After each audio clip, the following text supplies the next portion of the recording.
প্রিয় শিক্ষার্থীরা, আশা রাখছি সবাই ভালো আছো। আজকে আমরা আয়নিক বন্ধন কি এবং আয়নিক বন্ধন কিভাবে গঠিত হয় সেটা দেখব। তো প্রথমত দেখি যে এখানে আমরা আয়নিক বন্ধনের ক্ষেত্রে দুইটা বন্ধন দেখব, দুইটা যৌগের। একটা হচ্ছে সোডিয়াম ক্লোরাইড আর একটা হচ্ছে ক্যালসিয়াম ক্লোরাইড। এই দুইটা আয়নিক যৌগ। তো এই আয়নিক যৌগের বন্ধন গঠনগুলো, এই দুইটা আয়নিক যৌগের বন্ধন গঠন কিভাবে হচ্ছে সেটা আমরা দেখব।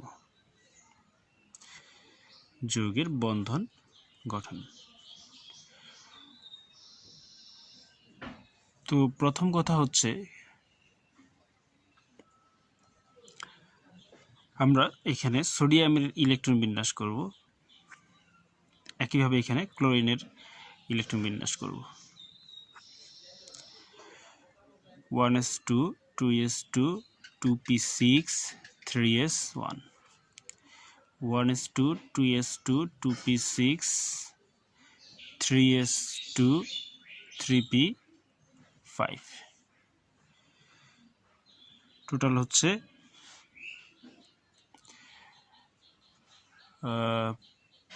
খেয়াল করব আমরা, সোডিয়াম হচ্ছে 1s2 2s2 2p6 3s1, chlorine হচ্ছে 1s2 2s2 2p6 3s2 3p5। তো আমরা যদি খেয়াল করি যে সোডিয়ামের নিকটবর্তী নিষ্ক্রিয় গ্যাসকে, সোডিয়ামের নিকটবর্তী নিষ্ক্রিয় গ্যাস হচ্ছে নিয়ন। এটা আমরা এইভাবে লিখব না, কখনো এইভাবে তীর চিহ্ন দিয়ে এটা দেখাবো না পরীক্ষার খাতায়, এটা আমি তোমাকে বোঝানোর জন্য লিখতেছি।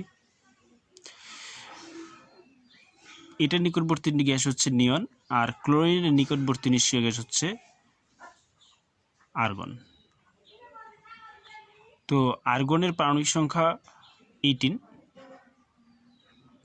আর নিয়নের হচ্ছে 10। তো আমরা জানি যে নিষ্ক্রিয় গ্যাসের ইলেকট্রন বিন্যাসগুলো হচ্ছে স্থিতিশীল। তো এই সকল মৌল যদি নিষ্ক্রিয় গ্যাসের মতো স্থিতিশীল ইলেকট্রন বিন্যাস অর্জন করতে চায়, অর্থাৎ নিকটবর্তী নিষ্ক্রিয় গ্যাসের মতো স্থিতিশীল ইলেকট্রন বিন্যাস অর্জন করতে চায়, সেক্ষেত্রে আমরা যদি দেখি, এটা এক ধরনের পর্যবেক্ষণ, গভীর মনোযোগ সহকারে দেখলে খুব সহজ। সোডিয়ামের ইলেকট্রন সংখ্যা 11, নিয়নের ইলেকট্রন সংখ্যা কত? 10। তো সোডিয়াম যদি নিয়নের মতো ইলেকট্রন বিন্যাস অর্জন করতে চায়, এরকম 2 8, অর্থাৎ নিয়নের ক্ষেত্রে প্রথম শক্তি স্তরে 2টা, দ্বিতীয় শক্তি স্তরে 8টা থাকবে। তাহলে আমরা যদি এখন দেখি যে সোডিয়ামের ক্ষেত্রে প্রথম শক্তি স্তরে আছে 2টা, আর এই দ্বিতীয় শক্তি স্তরে আছে 8টা, কিন্তু তৃতীয় শক্তি স্তরে আছে 1টা। তো নিয়নের মতো ইলেকট্রন বিন্যাস অর্জন করতে হলে সোডিয়ামের ক্ষেত্রে খুবই সহজ, সে এই 3s1 এর যে ইলেকট্রনটা আছে সেই ইলেকট্রনটাকে বর্জন করবে, ত্যাগ করবে। ওকে, তো সোডিয়াম তাহলে কি করবে? একটা ইলেকট্রন ত্যাগ করবে। তো সোডিয়াম যদি একটা ইলেকট্রন ত্যাগ করে তাহলে কি বন্ধন গঠন করবে? ইলেকট্রন ত্যাগ ঘটলে ওই পরমাণুটার আয়নটা হবে ধনাত্মক, এবং যেটার নাম হচ্ছে ক্যাটায়ন। ইলেকট্রন ত্যাগের মাধ্যমে সৃষ্ট ধনাত্মক চার্জযুক্ত আয়নকেই ক্যাটায়ন বলে। ওকে, আমরা এটা মনে রাখবো যে এই যে কাটার মতো দেখতে, প্লাস কাটার মতো দেখতে, তার মানে এটা হচ্ছে ক্যাটায়ন। তো একইভাবে আমরা যদি ক্লোরিনের কথা চিন্তা করি, ক্লোরিন 17, এটার প্রথম শক্তি স্তরে আছে 2টা, দ্বিতীয় শক্তি স্তরে আছে 8টা, তৃতীয় শক্তি স্তরে আছে কয়টা? আছে এখানে 7টা। কিন্তু আর্গনের যে ইলেকট্রন বিন্যাস, এটা যদি আমরা দেখি তাহলে কীরকম হয়, যে প্রথম শক্তি স্তরে 2টা, দ্বিতীয় শক্তি স্তরে 8টা, তারপরের শক্তি স্তরে হচ্ছে 8টা। ঠিক আছে। তো এরকম যদি ইলেকট্রন বিন্যাস অর্জন করতে চায়, আর্গনের মতো ইলেকট্রন বিন্যাস যদি ক্লোরিন অর্জন করতে চায়, তাহলে কি করতে হবে? এই যে তৃতীয় শক্তি স্তরে আর্গনের যেরকম এখানে 8টা আছে, ঠিক তৃতীয় শক্তি স্তরে ক্লোরিনেরও এখানে 7টার জায়গায় হতে হবে 8টা, 7টা থেকে 8টা হতে হবে তৃতীয় শক্তি স্তরে। তো সে কীভাবে 8টায় হতে পারে তৃতীয় শক্তি স্তরে? তার জন্য তাকে কী করতে হবে? একটা ইলেকট্রন গ্রহণ করতে হবে, সহজ হিসাব। তো ক্লোরিন একটা ইলেকট্রন গ্রহণ করবে, ক্লোরিন মাইনাস চার্জ। ওকে, এখন আমরা দুইটা সমীকরণ পাইছি। এই সমীকরণ দুইটাকে যদি আমরা যোগ করে দিই, তাহলে পাবো হচ্ছে আমরা সোডিয়াম আর chlorine, sodium plus chlorine minus sodium chloride. এই তো গেল আমাদের হচ্ছে সমীকরণ, প্রথম ধাপ। এর পরের ধাপ হবে আমাদের ডায়াগ্রাম বা চিত্র। আমাকে অবশ্যই চিত্র দেখাইতে হবে। তো আমরা চিত্রটা কীভাবে দেখাবো সেটা আমি দেখাচ্ছি এবার। প্রথম কথা হচ্ছে সোডিয়াম। এই সোডিয়ামকে আমরা হচ্ছে কি করব? এইভাবে চিত্র অঙ্কন করব। ক্লাস 8-এ তোমরা যেটা শিখছিলা, প্রথম শক্তি স্তরে 2টা 2n² নিয়ম অনুসারে, দ্বিতীয় শক্তি স্তরে থাকবে 8টা, 1 2 3 4 5 6 7 8। আর তৃতীয় শক্তি স্তরে থাকবে কয়টা? একটা, তৃতীয় শক্তি স্তরে একটা। ওকে, তো এর পাশেই আমরা দিব হচ্ছে ক্লোরিন, প্রথম শক্তি স্তর, তারপর হচ্ছে দ্বিতীয় শক্তি স্তর, একইভাবে হচ্ছে তৃতীয় শক্তি স্তর। প্রথম শক্তি স্তরে 2টা, দ্বিতীয় শক্তি স্তরে 8টা, 3 4 5 6 7 8, এবং তৃতীয় শক্তি স্তরে আছে কয়টা? 7টা, 3s2 3p5। 1 1 2 3 4 5 6 7। এখান থেকে কি করবে? একটা ইলেকট্রন যাবে এখানে। এভাবে আমাকে দেখাই দিতে হবে যে সোডিয়াম, এখানে নিচে লিখিত সোডিয়াম ক্লোরিন। তো সোডিয়ামের একটা ইলেকট্রন যাবে ক্লোরিনের এখানে, এটা আমরা এখানে দেখাই দেব। ঠিক আছে, এখানে 7টা ইলেকট্রন দিয়ে দিব, তারপরে এখানে ফাঁকা একটা জায়গায় দেখাই দিব যে এই ইলেকট্রনটা যাচ্ছে ক্লোরিনের এখানে, আমরা এখানে চিহ্নিত করে দিচ্ছি। পরের ধাপে এটা হবে এরকম,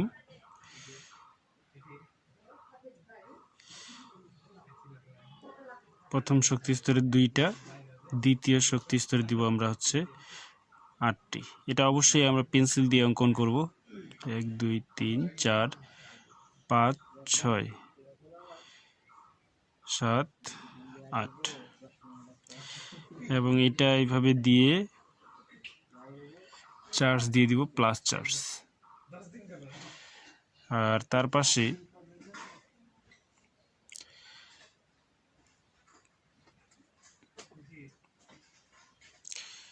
ওকে, তার পাশে আমরা দিব হচ্ছে ক্লোরিনেরটা,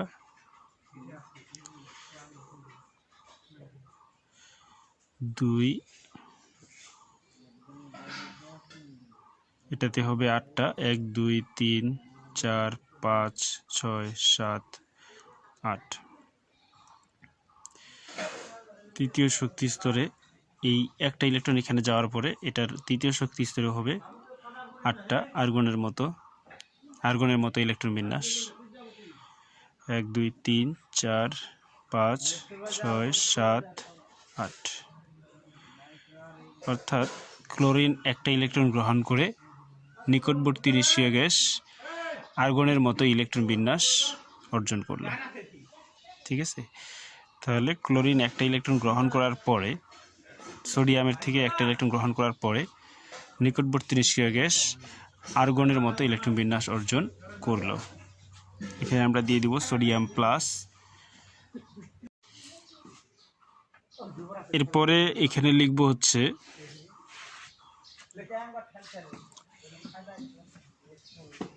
sodium plus chlorine, sodium plus আর ক্লোরিন মাইনাস, দেখাই দিব সোডিয়াম ক্লোরাইড।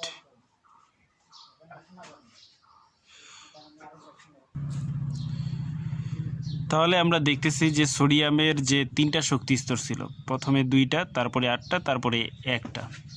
এই তৃতীয় শক্তি স্তর যেটার নাম হচ্ছে বহিস্থ শক্তি স্তর, এটাকেই বলা হচ্ছে বহিস্থ শক্তি স্তর, যেটা বাইরের শক্তি স্তর, বহিস্থ শক্তি স্তর বা আউটার সেল। তো এই বহিস্থ শক্তি স্তর থেকে ইলেকট্রন আদান প্রদান ঘটতেছে, এটা আমরা তাহলে দেখতেছি। আর ক্লোরিনের যে বহিস্থ শক্তি স্তরে 7টা ছিল, সে একটা ইলেকট্রন গ্রহণ করে, এখানে 7টার জায়গায় হচ্ছে 8টা। আর সোডিয়ামের যেহেতু তৃতীয় শক্তি স্তর যেটা বহিস্থ শক্তি ছিল, সেখানে যেহেতু একটা ইলেকট্রনই ছিল, ত্যাগ করার পরে এখানে আর বহিস্থ শক্তি স্তরটা থাকতেছে না, এখানে তখন 2টা শক্তি স্তর, অর্থাৎ সোডিয়াম ইলেকট্রন ত্যাগ করার পরে সোডিয়ামের হচ্ছে 2টা শক্তি স্তর হচ্ছে। এখানে সোডিয়াম প্লাসের উপরে এখানে যেরকম একটা প্লাস চার্জ আমরা দিয়েছি, ঠিক সেরকম ক্লোরিন মাইনাসের যে চিত্রটা আছে, এই ক্লোরিন মাইনাসের ক্ষেত্রেও এই চিত্রটার উপরে এখানে একটা মাইনাস চিহ্ন হবে। ওকে, তাহলে এখানকার সোডিয়াম প্লাস ধনাত্মক চার্জ আর ক্লোরিন মাইনাস ঋণাত্মক চার্জ পরস্পরকে আকর্ষণ করে সোডিয়াম ক্লোরাইড আয়নিক যৌগ গঠন করবে। ক্যালসিয়াম ক্লোরাইডের বেলাও যদি আমরা দেখি তাহলে হবে এরকম যে ক্যালসিয়াম 20, এটার প্রথমে হচ্ছে আমরা ইলেকট্রন বিন্যাস করব, ক্লোরিনের প্রথমে ইলেকট্রন বিন্যাস করব। প্রথম কাজ ইলেকট্রন বিন্যাস করা, 1s2 2s2 2p6 3s2 3p6,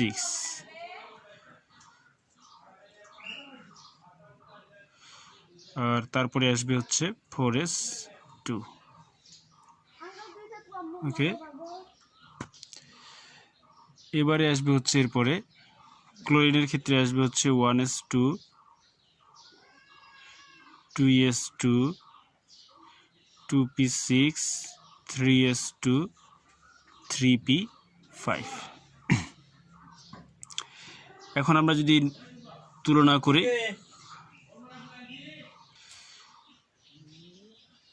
calcium 2টা ইলেকট্রন ত্যাগ করবে,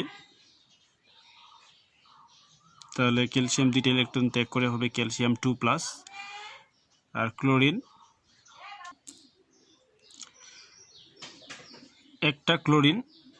একটা ইলেকট্রন গ্রহণ করে ক্লোরিন মাইনাস চার্জ গঠন করবে।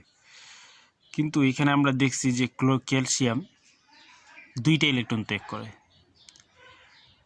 তো একটা আয়নিক বন্ধন গঠন হতে হলে যতগুলো ইলেকট্রন ত্যাগ ঘটবে ঠিক ততগুলো পরিমাণ ইলেকট্রন গ্রহণ হতে হবে। তো যেহেতু ক্যালসিয়াম 2টা ইলেকট্রন ত্যাগ করে, তার মানে অবশ্যই এখানে 2টা ইলেকট্রন গ্রহণ হতে হবে।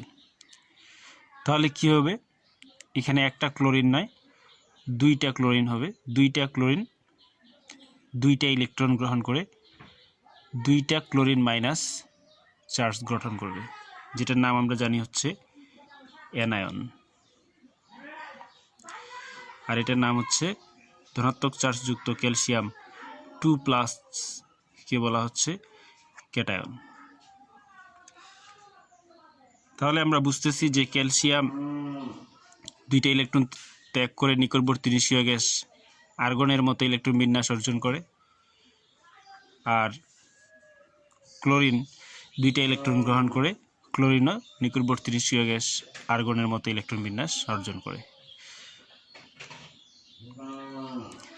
তো এখন কথা হচ্ছে এটার যে গঠন চিত্রটা দেওয়ার জন্য আমরা সোডিয়াম ক্লোরাইডের গঠন চিত্র যেভাবে দিছি এটা একটু ভিন্নভাবে করব। এখানে আমরা ক্যালসিয়ামকে মাঝখানে রাখব, আর দুই পাশে দুইটা ক্লোরিন নেব।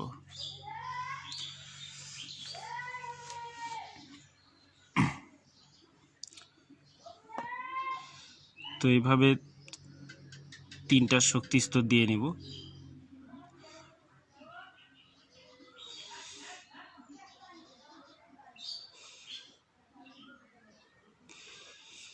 তিনটা, একটা, দুইটা, তিনটা। ওকে, প্রথম শক্তি স্তরে দুইটা, দ্বিতীয় শক্তি স্তরে আটটা, 1 2 3 4 5 6 7 8। তারপরে তৃতীয় শক্তি স্তরেও আটটা, 1 2 3 4 5 6 7 8। ক্যালসিয়ামের আরও একটা শক্তি স্তর আছে, যেখানে আছে দুইটা, একটা, দুইটা। এই যে চতুর্থ শক্তি স্তরটা, এই চতুর্থ শক্তি স্তরে আমরা দেখছি এখানে দুইটা ইলেকট্রন আছে। এটা বহিস্থ শক্তি স্তর, আউটার সেল। এটা বহিস্থ শক্তি স্তর, ইলেকট্রন আমরা দিলাম দুইটা। ওকে, এবারে ক্লোরিনের ক্ষেত্রেও ঠিক এরকম, একটা, দুইটা, 1 2 3 4 5 6 7 8, 10টা হলো। আর এখানে থাকবে একটা, দুইটা, তিনটা, চারটা, 5 6 7টা। 1 2 1 2 3 4 5 6 7 8। 1 2 3 4 5 6 7, 1 2 3 4 5 6 7 8। এখানে 7টা হবে। ওকে, আর এখানে আমরা দেখাই দিব, এইখানে একটা ফাঁকা জায়গা দিয়ে এই ইলেকট্রনটাকে দেখাবো এখানে তীর চিহ্ন দিয়ে, এই ইলেকট্রনটা দেখাবো এখানে তীর চিহ্ন দিয়ে। এখানে ক্লোরিন, এখানে ক্লোরিন, আর এখানে হচ্ছে ক্যালসিয়াম। তো দেখা যাচ্ছে যে ক্যালসিয়াম দুইটা ক্লোরিনকে দুইটা ইলেকট্রন দান করতেছে। এর পরের ধাপে কি হবে, এখানে আমরা তাহলে এখানে যেহেতু ক্যালসিয়ামের যে চতুর্থ শক্তি স্তর ছিল, এই চতুর্থ শক্তি স্তরের দুইটা ইলেকট্রন দুইটা ক্লোরিনকে সে দান করে ফেলেছে, তাহলে এবার কিন্তু 4টা শক্তি স্তর হবে না, এবার হবে 3টা শক্তি স্তর। তাহলে প্রথম শক্তি স্তর, দ্বিতীয় শক্তি স্তর গেল, এটা গেল তৃতীয় শক্তি স্তর। ক্লোরিনের 3টা শক্তি স্তরে থাকবে 2 1 2 3 3টা। তো আমরা এবার ইলেকট্রন দিয়ে দিব, একটা, দুইটা, 3 4 5, 1 2 3 4 5 6 7 8। এখানে কয়টা হবে, এখানে হবে 8টা, যেহেতু বাইরের দুইটা বাদ। 1 2 3 4 5 6 7 8টা। তো এখানে একইভাবে ক্লোরিনের ক্ষেত্রে 1 2 3 4 5 6 7 8, আগে 7টা ছিল, এবার একটা গ্রহণ করে 8টা হলো। তো ভিতরের শক্তি স্তরে 8টাই ছিল, 3 4 5 6 7 8, আর প্রথম শক্তি স্তরে 2টা। এবার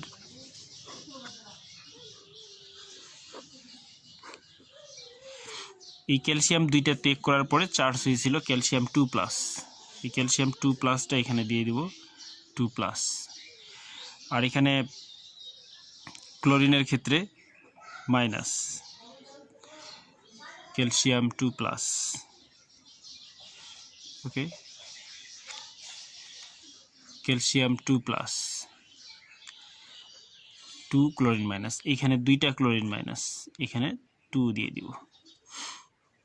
এই যে এই 2টা হচ্ছে এই ক্লোরিনের সামনে 2টা ক্লোরিন মাইনাস এখানে আমরা দেখাচ্ছি। তো এর পরের ধাপে কী হবে, এই 2টা মিলে গঠিত হবে ক্যালসিয়াম ক্লোরাইড। আয়নিক যৌগে এই যে ধনাত্মক আয়ন ক্যালসিয়াম 2+ এবং ক্লোরিন মাইনাস আয়ন, এই যে 2টা চার্জ উৎপন্ন হচ্ছে, একটা ধনাত্মক চার্জ আর একটা হচ্ছে ঋণাত্মক চার্জ। এই 2টা চার্জ পরস্পরকে আকর্ষণ করে, যে আকর্ষণটাকে আমরা বলি হচ্ছে কুলম্ব আকর্ষণ বল অথবা হচ্ছে স্থির বৈদ্যুতিক আকর্ষণ। তো বলা হয় যে এরকম দুইটা চার্জ, বিপরীতধর্মী চার্জ, একটা ধনাত্মক চার্জ একটা ঋণাত্মক চার্জ, পরস্পরকে স্থির বৈদ্যুতিক আকর্ষণের মাধ্যমে পরস্পরের সাথে যুক্ত থাকে। তো এই স্থির বৈদ্যুতিক আকর্ষণটা আসলে কি ধরনের? এখন আমরা জানি যে একটা আমরা এই পরীক্ষাটা অবশ্য অনেকেই আমরা করছি, যে একটা চিরুনিকে যখন আমরা মাথার চুলের সাথে ঘষতে থাকি তখন ওই চিরুনির মধ্যে একটা চার্জ উৎপন্ন হয়, এবং এই চার্জটা যখন আমরা ছোট ছোট কাগজের টুকরার সাথে সংস্পর্শে নিয়ে আসি, ওই চিরুনিটাকে, একটা চিরুনি নিয়ে আমরা মাথায় কিছুক্ষণ ঘষে নেওয়ার পরে ছোট ছোট কাগজের টুকরার কাছাকাছি যদি আমরা ওই চিরুনিটাকে নিয়ে আসি, তাহলে দেখব যে আমরা চিরুনিটা কাগজের টুকরাগুলোকে আকর্ষণ করতেছে, এবং আমরা এটা দেখতে পাবো যে কাগজের টুকরাগুলো চিরুনিটাকে আকর্ষণ করে চিরুনির সাথে লেগে আছে। এই যে কাগজের টুকরা চিরুনিকে আকর্ষণ করে চিরুনির সাথে লেগে থাকে, ঠিক একই কিন্তু আয়নিক যৌগের গঠনগুলোও কিন্তু একইভাবে দুইটা বিপরীত চার্জযুক্ত আয়ন পরস্পরকে আকর্ষণ করে। এই আকর্ষণটাই হচ্ছে স্থির বৈদ্যুতিক আকর্ষণ, এবং পরস্পরের সাথে যুক্ত থাকে, অর্থাৎ একটা একটার সাথে লেগে থাকে। ঠিক একটা চিরুনি যেমন একটা কাগজের টুকরাকে ধরে রাখতে পারে, ঠিক এরকম বিপরীত আধানযুক্ত দুইটা আয়ন পরস্পরকে আকর্ষণের মাধ্যমে পরস্পরের সাথে যুক্ত থাকে, যেটাকে ইলেকট্রোস্ট্যাটিক ফোর্স বা আকর্ষণ বল বলা হচ্ছে, স্থির বৈদ্যুতিক আকর্ষণ বল বলে।